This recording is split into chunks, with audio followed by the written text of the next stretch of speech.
Olá, bom dia. Estamos numa série de conversas organizadas pelo público com cientistas. As conversas acontecem com o tema dos cientistas já avisaram. Hoje tenho o prazer de estar a falar com Joana Portugal Pereira, uma cientista portuguesa que saiu de Portugal já há algum tempo, há alguns anos. Não sei se quer falar um pouco do seu percurso. Trabalhou com o IPCC, foi uma das e ainda é uma das investigadoras portuguesas que trabalha junto deste painel intergovernamental para as alterações climáticas. Esta semana divulgámos um relatório importante, que é um relatório anual do Programa das Nações Unidas para o Ambiente, que também conta com a Joana como uma das autoras, das principais autoras de um dos capítulos mais importantes desse relatório, que tem a ver com a emissão de gases, com efeito estufa. Não sei se quer acrescentar mais alguma coisa, primeiro que tudo, ao seu percurso e ao caminho que fez desde que saiu de Portugal em 2008 e tem estado por aí a ajudar-nos a ajudar o mundo nesta luta. Joana, primeiro que tudo. Olá, Andréia, bom dia a todos. Muito obrigada pelo amável convite, por estar aqui. Eu, de facto, desde 2008, quando comecei o meu doutoramento na Universidade de Tóquio, no Japão, que me debruço sobre as questões associadas a alterações climáticas, emissões de gases de efeito estufa e estratégias para reduzir emissões de gases de efeito estufa. E, entretanto, aproximando cada vez mais do interface entre a ciência e a política, e há 3, 4 anos atrás, desde 2017, as coordenadoras científicas dos relatórios especiais do IPCC sobre estabilização do aquecimento global em 1,5 grau e interações entre alterações climáticas e uso do solo. Neste momento, como referiu-se, fui uma das autoras deste relatório do Programa das Nações Unidas para a Proteção Ambiental, que exatamente avalia a lacuna de emissões entre as metas que são necessárias atingir para cumprirmos o Acordo de Paris e as metas que estão a ser anunciadas pelos diferentes países no âmbito desse mesmo acordo. E identificamos uma série de um grande desfazamento entre o que é necessário e o que é prometido, e este relatório exatamente avalia essa lacuna, não é? Esse descasamento. Antes disso, Joana, e isso é de facto uma parte importante e muito recente do seu trabalho, mas antes disso, voltando um bocadinho ao trabalho do IPCC e falando um bocadinho na altura, em 2019, julgo eu, quando falámos também um bocado sobre estas questões, falávamos sobretudo, e a Joana trabalhava sobretudo sobre agricultura e alimentação saudável, sustentável, agricultura sustentável e alimentação. Vamos só primeiro falar um pouco sobre isso, o que é que tem sido possível mudar, o que é que acha que mudou nas pessoas. Acho que houve uma mudança de hábitos notória, mas não sei se foi uma mudança suficiente, se basta o que estamos a fazer nesse campo da alimentação e da agricultura sustentável. Bom, nós avaliámos no relatório especial sobre alterações climáticas e uso do solo, no capítulo relativo à segurança alimentar, onde eu também fui uma das autoras contribuintes, nós identificámos que 1/3 das emissões de gases de efeito estufa emitidas anualmente estão relacionadas com os sistemas alimentares. Não apenas da fase agrícola de produção, mas ao longo de toda a cadeia alimentar, desde o transporte, distribuição, processamento de alimentos e depois o seu consumo doméstico por nós consumidores. E percebemos que, de facto, as emissões de gases de efeito estufa, que vão além do dióxido de carbono, mas também pensando em emissões de metano e óxido nitroso, contribuem com 1/3 das emissões globais que são emitidas anualmente. E identificámos também que temos estratégias que podem ser implementadas, que trazem co-benefícios essenciais para a saúde humana, que passam também por repensarmos as nossas dietas alimentares. Nós identificámos que se a população garantir a sua segurança alimentar e garantir as suas necessidades nutricionais, mas se alterarmos os nossos hábitos alimentares, podemos, por exemplo, reduzir as nossas emissões de gases de efeito estufa até 8 gigatoneladas de CO2 equivalentes, que são equiparáveis às emissões que nós podemos também reduzir se adotarmos práticas de agricultura mais eficientes e mais sustentáveis. Então aqui o que é essencial é nós entendermos que todos nós, em todos os pontos da cadeia alimentar, conseguimos fazer a nossa parte para garantir uma redução de emissões de gases de efeito de estufa e, simultaneamente, também garantir melhores condições alimentares, mais segurança alimentar e uma alimentação que seja mais sustentável e, simultaneamente, mais saudável. Mas concretamente, na altura falou-se muito, vamos deixar de comer carne, ou vamos tentar comer menos carne. E eu lembro-me também de termos falado que isto é um bocadinho o discurso de quem pode, porque temos países onde comer carne é um luxo, de facto, não é? Nós comemos, falámos um bocadinho dessa desigualdade que temos a nível global. É isso que temos que fazer, esse tipo de coisas. Vamos deixar de comer carne, vamos tentar optar por produtos biológicos, ainda que eles sejam mais caros do que os outros, muitas vezes ainda são. Que tipo de medidas é que nós, no nosso dia-a-dia, podemos fazer? Na verdade, André, por deixar de comer carne, mas sim por sermos mais flexíveis e, na verdade, diversificarmos a nossa dieta alimentar. Pense bem, no tempo dos nossos avós ou bisavós, possivelmente nós comíamos um prato de carne quando havia uma festa, não é? Em momentos de celebração. E o consumo de carne e derivados de carne, na verdade, foram banalizados. E isso traz graves problemas para a saúde humana. Enfim, foge um bocadinho da minha área de atuação, mas conversando com colegas da área de medicina, sabemos que temos uma maior taxa de incidência de cancro, problemas de diabetes, problemas cardiovasculares associados a uma certa obesidade e um excessivo consumo de produtos derivados de carne e carne bovina. Portanto, nós temos aqui uma situação de benefício tanto para a saúde humana, tanto para nós, quanto também para o meio ambiente. Aqui a ideia, como referi muito bem, não é deixarmos de comer carne e entrarmos em movimentos radicais, mas sim repensarmos os nossos padrões alimentares e, de facto, diversificarmos as nossas dietas, que, na verdade, são um benefício, primeiramente, para nós, seres humanos. Mas isso já se sente agora, a minha pergunta é, já se sente ou precisamos de fazer ainda muito mais do que estamos a fazer? Porque a mudança nota-se, eu acho que é possível ver à nossa volta, os nossos amigos, etc., no nosso círculo mais próximo, que existe uma mudança de rumo evidente, mas estamos a fazer o suficiente, temos que fazer mais do que isso. Como é que os governos nos podem também ajudar a mudar este tipo de soluções que encontramos para o nosso dia-a-dia? Bom, claro que temos que fazer mais, mas já começámos essa mudança, portanto é uma questão de vencermos uma certa inércia comportamental e sociocultural que todos nós temos. Claramente, os governos e as políticas públicas são essenciais, um pouco para guiar o consumidor. Nós vemos e temos vários trabalhos nessa área em que, por exemplo, uma maior informação para o consumidor relativamente, por exemplo, a uma etiqueta que vá além do poder calorífico e calórico dos alimentos, por exemplo, se pensarmos em pegadas de carbono, de onde é que vêm esses alimentos, qual é o impacto relativamente ao consumo de água, isso claramente indica ao consumidor que estamos a optar por mais ou menos amigos do meio ambiente, que também, como lhe disse, primeiramente tem benefícios para a saúde pública. Transferindo isso, e falou no âmbito desse trabalho das emissões de metano, as emissões de metano é também um dos destaques que é feito neste relatório que foi divulgado esta semana. O que é que me pode dizer sobre, em termos gerais, sobre este relatório, se são más notícias, se são boas notícias que tivemos? Porque há aqui estamos a fazer alguma coisa, mas vocês dizem-nos que estamos muito longe do que devíamos estar a fazer. Sim, exatamente, André. Este ano, o ano passado vimos, e nos últimos 2 anos, um momentâneo diminuição das emissões de gases de efeito de estufa, muito devido ao contexto pandémico que vivemos e uma redução das nossas atividades económicas. Portanto, vimos redução de emissões no setor de transporte, indústria, ligeiramente um aumento das emissões no setor residencial, mas globalmente nós vimos que as emissões de gases de efeito de estufa no ano passado reduziram significativamente. E este ano... Vocês dizem também que foi uma oportunidade perdida a Covid, porque já está tudo a voltar aos mesmos níveis de antes Covid, não é? Exatamente o que eu ia dizer. Esta semana, o relatório da Agência Internacional de Meteorologia mostra que a concentração de dióxido de carbono na atmosfera atingiu 413 ppm.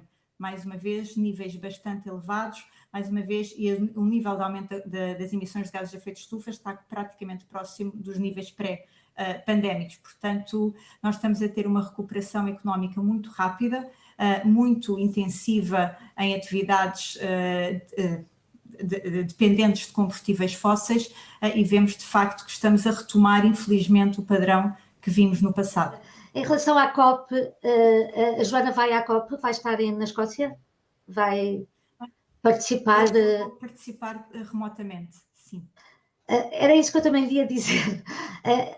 E isto pode parecer um pouco um disparate, mas tendo em conta o que se passou durante este tempo da Covid e que reduzimos, como disse, a questão dos transportes, faz sentido organizar uma conferência sobre ambiente com tanta mobilização de recursos e pessoas todas a viajar, isto não poderia ter sido organizado um pouco, uma vez que experimentámos o mundo a funcionar muito suportado na parte digital e remota, não podíamos ter feito, ou não podiam ter feito uma COP diferente, menos presencial, com menos impacto?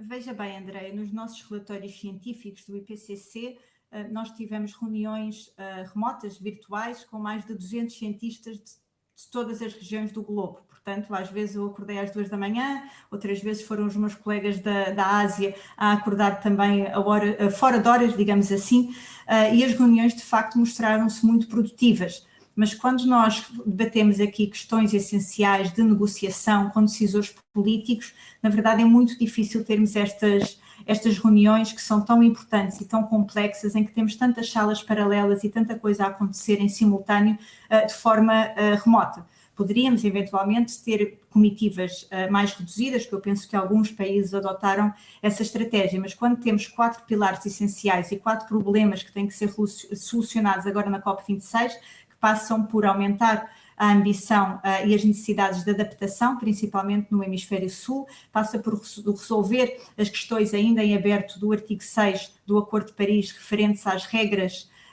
de contabilização e a flexibilidade dos mecanismos de carbono, passa também por aumentar a ambição de financiamento climático. Portanto, nós temos tantas situações e tantos problemas aqui para resolver na COP26 este ano, porque todos os anos temos as conferências das partes, mas há umas mais importantes que outras, digamos assim. E esta é essencial. Porquê que é essencial? Porque passaram 5 anos do primeiro trabalho das contribuições nacionalmente determinadas pelos países, e estamos numa fase em que vamos rever o que foi feito no último período de 5 anos e vamos submeter novas NDCs, portanto as contribuições determinadas nacionalmente, penso eu, em inglês. Portanto, este ano é um ano essencial para nós aumentarmos a ambição das emissões de gases de efeito de estufa e conseguirmos, de facto, ter metas que estejam mais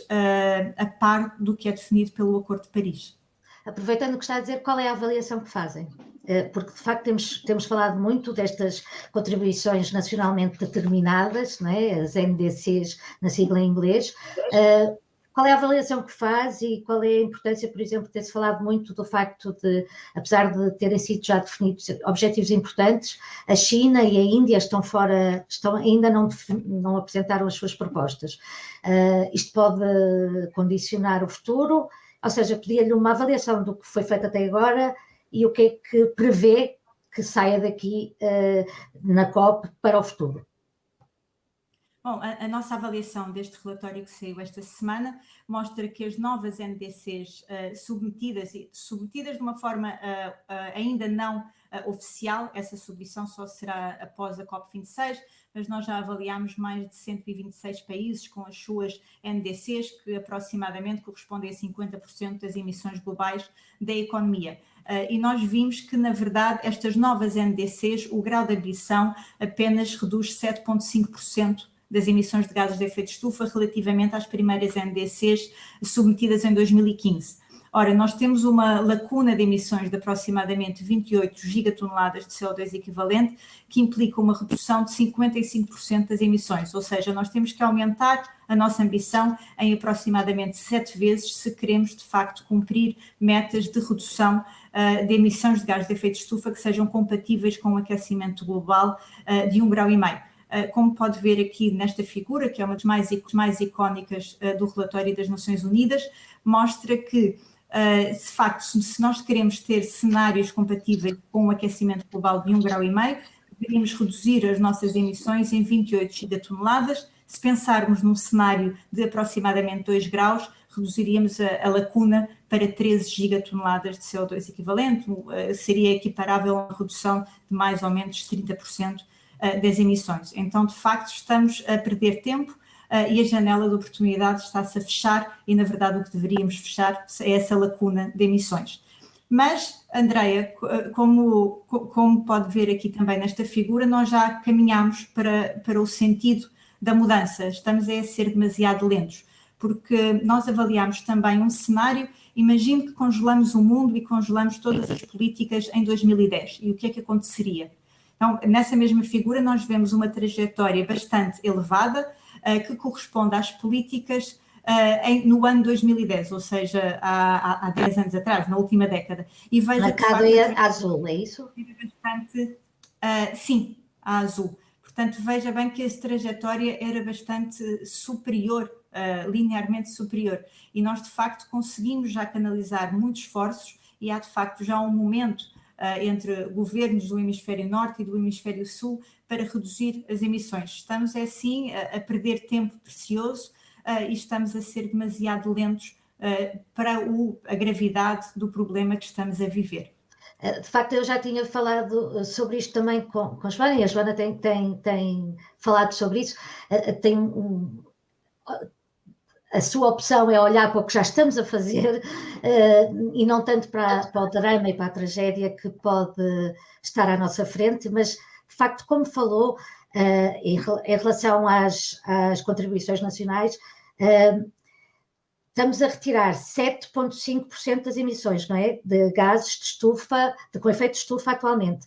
Tínhamos que estar a tirar por esta altura para cumprir a meta do 1,5 graus Celsius, do aumento de temperatura, tínhamos que estar a tirar não 7,5%, que é o que está a acontecer, mas 55%.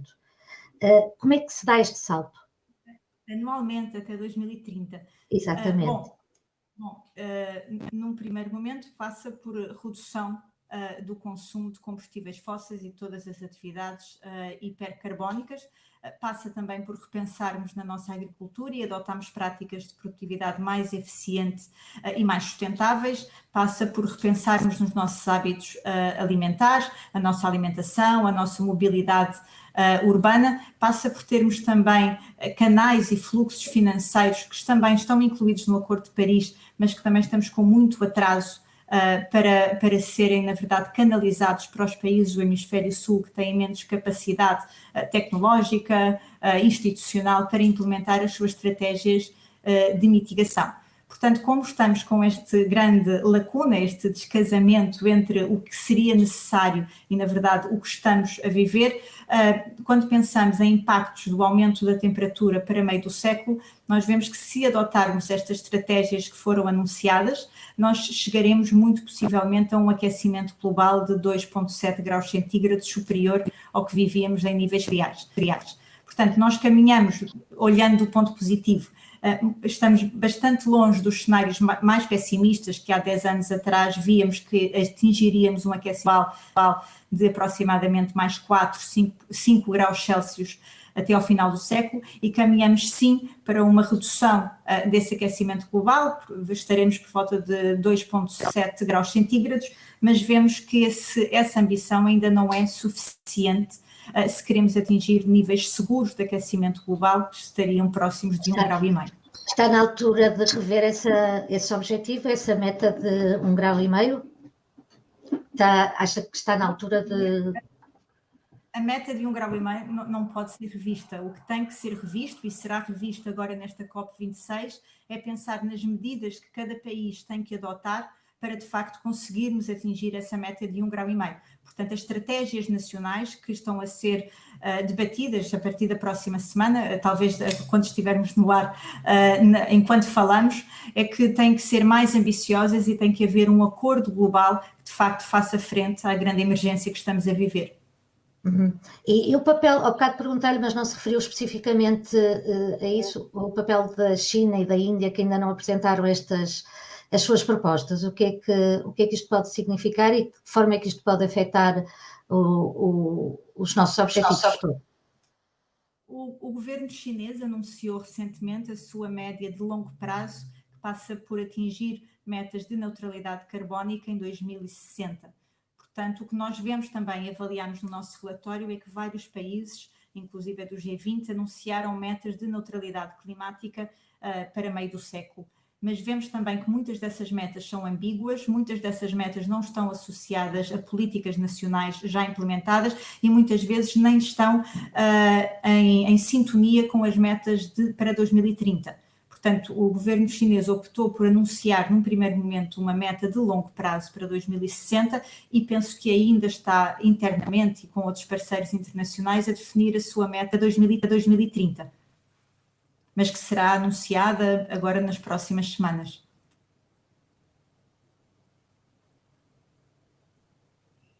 Deixei de ouvir. Em traços gerais, o que é que espera que saia da COP? O que é que para si seria um sucesso e o que é que seria um fracasso? Bom, seria um sucesso se os cadernos das regras do Acordo de Paris e se a ambiguidade que ainda vemos relativamente aos mecanismos flexíveis de redução de dióxido de carbono, que no fundo são os mecanismos que estão baseados no Acordo de Quioto, dos mecanismos de desenvolvimento limpo, mas que de facto foram repensados e ainda hoje estão em aberto em várias negociações com vários países, como é que vamos entrar nesse mercado flexível de mecanismos de carbono e voluntário. Portanto, essa é uma das grandes metas e importância da COP26, é de facto fechar esse livro de regras, não é o rulebook, para avaliar e fazer a contabilidade das emissões de cada país, porque um dos pontos-chave muito importantes do Acordo de Paris é exatamente essa transparência de contabilização de emissões. Outro ponto que eu também considero de sucesso é de facto vermos países aumentarem a sua ambição, ou seja, como disse há pouco que a ambição que nós vimos agora anunciada apenas reduz as emissões em 7,5% e na verdade nós temos que reduzir drasticamente e aumentar a todas as larga escala, sem precedentes, essa ambição. Portanto, eu queria ver talvez os países G20, que são os principais poluidores e também aqueles que apresentam mais capacidade institucional, financeira, tecnológica, científica, para de facto conseguirem estar na liderança das estratégias de redução de emissões. Há uma sucessão e tem existido vários avisos dos cientistas e as pessoas são de facto bombardeadas com estes cenários o pior pode acontecer. Eu, por exemplo, notei que na notícia que publicámos esta semana sobre o relatório da ONU, das Nações Unidas em que participou, eu tinha comentários, tinha pessoas que comentavam ui, que medo, não faz mal aquecer um bocadinho, porque também no inverno faz muito frio. Nós ainda temos estas pessoas, eu não sei se isto também é um bocado a história do Pedro e do Lobo, tantos avisos que foram feitos que as pessoas começam a achar que também nada de muito grave pode acontecer. Como é que se combate isto também, esta reação das pessoas?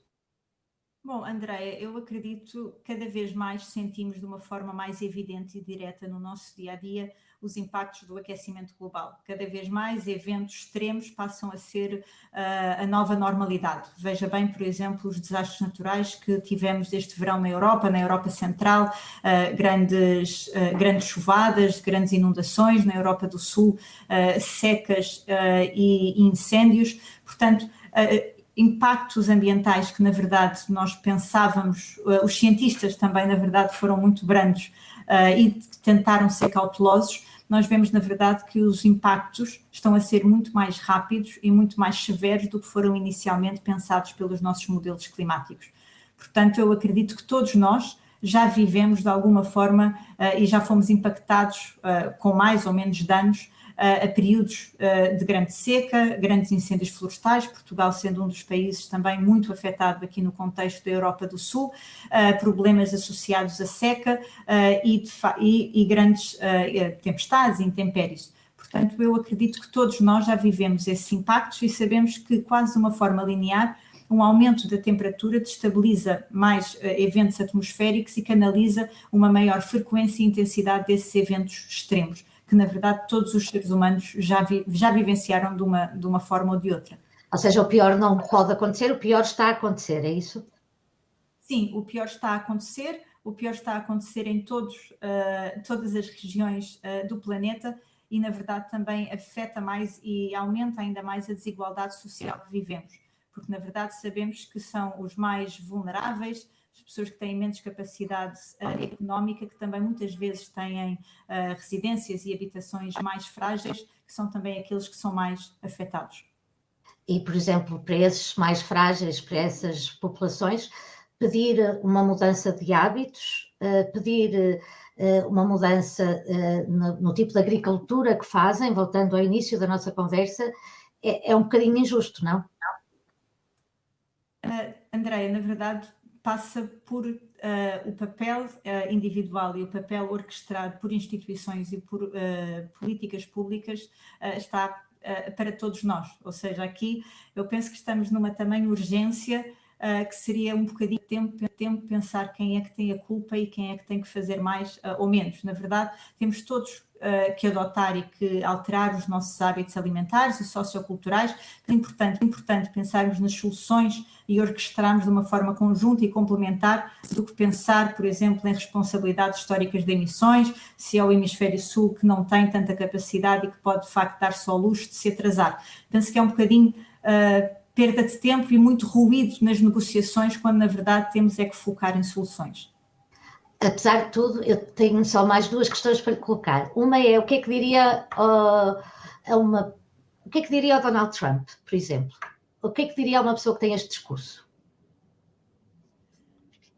Bom, André, felizmente já não tenho que dizer nada ao Donald Trump.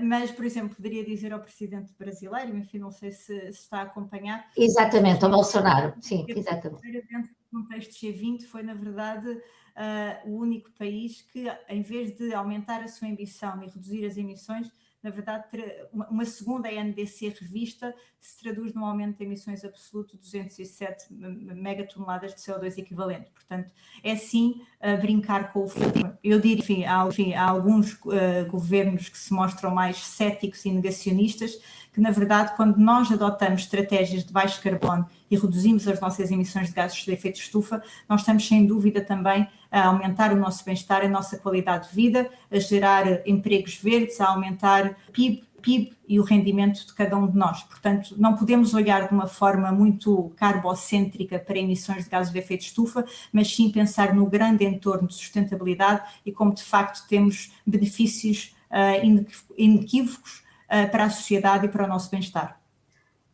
Tenho que lhe perguntar o que é que acha do papel de Portugal em tudo isto, porque eu lembro-me que falámos na altura e concretamente quando estava a trabalhar de uma forma mais diferente com o IPCC, que disse que Portugal não tinha uma voz muito importante nas questões do clima. Como é que Portugal se está a portar em tudo isto? Bom, André, Portugal foi um dos países líderes para anunciar e desenvolver o seu roteiro de neutralidade de carbono meio do século. Portanto, foi um dos primeiros países, inclusive no nosso relatório do IPCC, isso será destacado, foi um dos primeiros países a anunciar o seu roteiro de neutralidade carbónica, que na verdade se antecipou ao roteiro que foi mais tarde anunciado na União Europeia. No âmbito das Nações Unidas e no quadro para alterações climáticas, os Estados-membros da União participam como um grande bloco. E ainda bem, porque temos escala e, na verdade, temos peso para estar na liderança da redução das emissões. Portanto, todas as metas e todas as estratégias nacionais que são definidas em Portugal, na verdade, são depois negociadas e repassadas para a União Europeia, que representa os diferentes Estados. falarmos também do seu otimismo, no meio de tantas notícias preocupantes, no meio de tantos indicadores e tantos cenários e previsões. Como é que é possível ainda ter algum otimismo quando estamos a dizer ao mundo que assim não vamos lá?